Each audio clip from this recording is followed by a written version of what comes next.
Past 8 now here on the Radio Whammo Breakfast.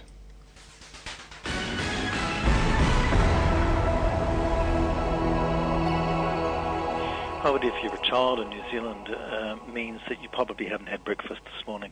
Poverty in New Zealand means that your shoes that you're wearing to school probably have got holes in them and have to be, and that you're a subject of a charity or maybe get a pair of shoes. That you probably go to school without a raincoat. That your parents can't buy you a bike or to get anything like that. It's relative poverty. Okay. What's happened in New Zealand is there's an increasing gap between the rich and the poor, and our kids have suffered as a result. Kicking off the year in politics with State of It, Selwyn Manning back for 2012, thanks to livenews.co.nz. Hey Selwyn, how you doing?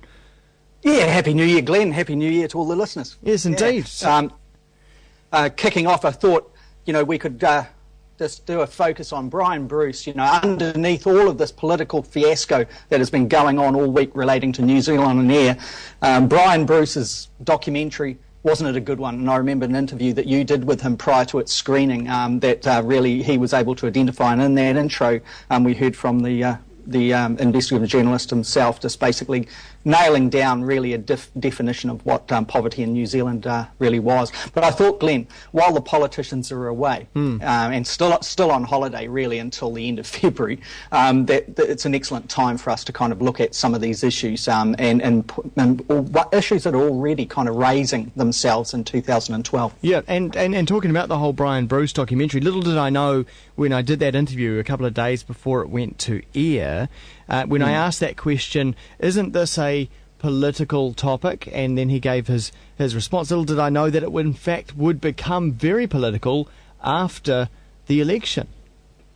Well, that's right. This week, what we've seen is thanks to the public broadcaster Tom Fruin via Scoop. He revealed that the funding agency New Zealand On Air was considering changing its rules to prevent publicly funded political content screening during election campaigns or politically sensitive times.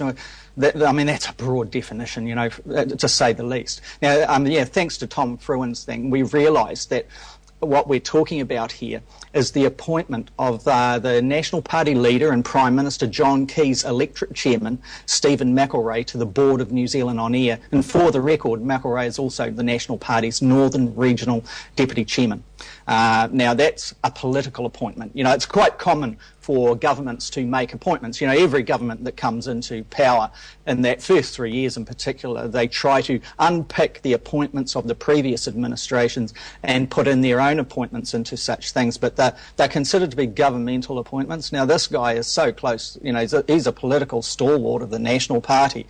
When it was announced last year that he'd been appointed to New Zealand On Air, many of us kind of criticised that and had a caution that being so political, being so entrenched into the National Party's politics, that what did that mean for independent broadcasters, those who wanted to do fourth estate current affairs, those who wanted to look at contentious public interest issues that may not look too favourably on the government's handling of such things. And there was a concern that having a National Party appointment so close to, on the board of New Zealand On Air, that would basically oversee the funding mechanisms and where it's going, would alter that independence that NZ On Air has had. And with this Tom Fruin work that came through this week, it seems that our concerns on those points were founded on solid concerns, really. Yeah. This is an interesting area to explore now is we know what is political broadcasting or what is public good broadcasting versus what is just information.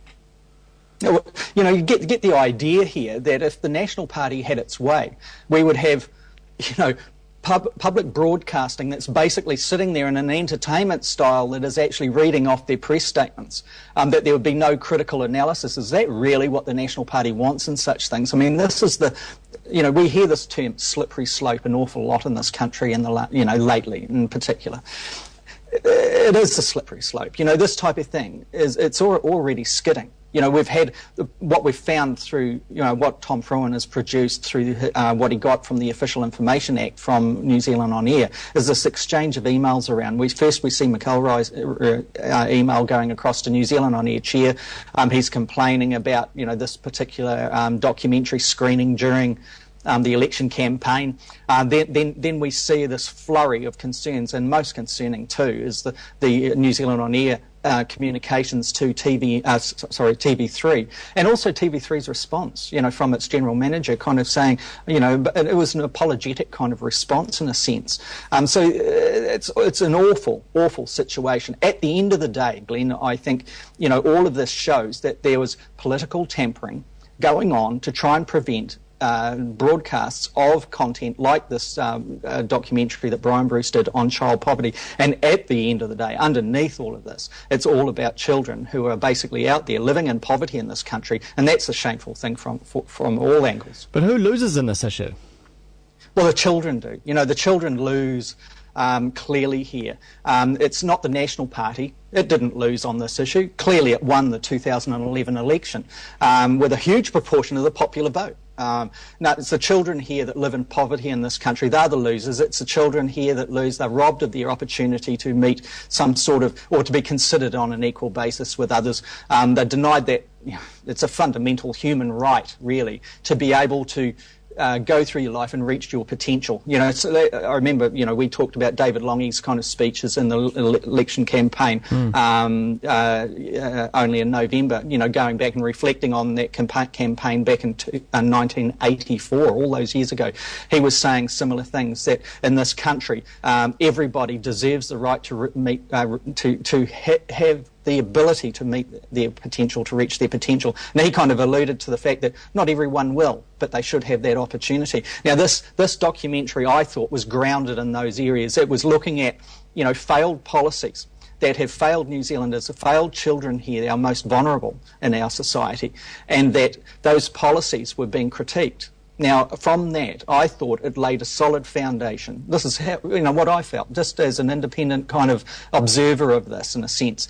I felt that it laid a foundation where all of us could engage on a debate that would try to create some solutions to this problem and perhaps go from there. One of the things, Glenn, I think is the most shameful of this is that the National Party's response was not to, seek some sort of cross-party accord with all the other parties in the legislature and work toward figuring out how to actually solve this problem. Its response was to allow its stooge that it put into the New Zealand On Air to complain on political grounds that he didn't want this kind of thing happening again. You've got to remember he was a board member, not someone from outside. And that's a shameful thing in my view. That is really denying everybody the right to actually roll their sleeves up and get stuck in and lead toward fixing this problem once and for all. Okay, so what are we going to look at in the coming weeks?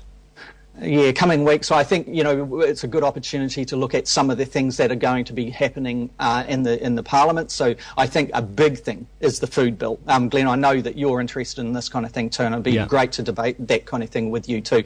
And for people, start Googling if you want to figure out what this food bill's all about. Put in TPP food bill. Put in things like about the protocols and the free trade aspects of that. There are good and there are bad aspects to it. So we'll be discussing some of those, and the judicial airing of whether Chinese interests are able to purchase Craffer Farms. That's a big network of farms here in New Zealand, and it's a strategic holding, if you like, of New Zealand's agricultural sector, and it'll be going through the courts as we found out this week as well. So that will be something that we'll look at later on in the month, perhaps. Great. Well, that's a state of it for this week. Selwyn Manning is also up at livenews.co.nz. Plenty more videos there and commentary. And also thanks very much to scoop.co.nz, where you can find this as a video once more as well.